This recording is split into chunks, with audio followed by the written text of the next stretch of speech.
నీకేం గుర్తున్నాయో చెప్పు. నా భార్య,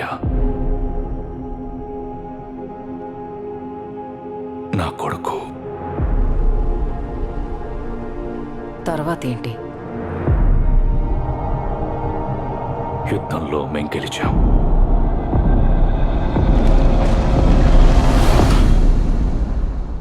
నేనింటికి వెళ్ళాలి.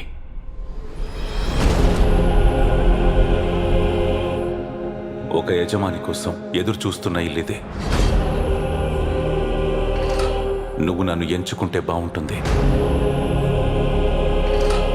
ఇథాకరాజు తిరిగి వస్తున్నాడు. అతను తిరిగి రాలేడు.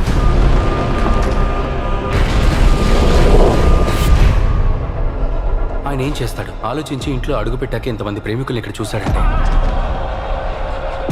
ఎవరో కూడా తెలియని తండ్రి కోసం నువ్వు ఆశలు పెంచుకుంటున్నావు. పిచ్చివాడిలా ఏడుస్తూ బాధపడుతున్నావు.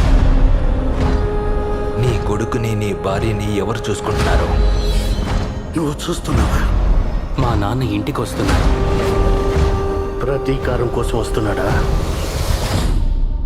అన్నీ తీసుకొస్తున్నాను. ముందుకు సాగండి.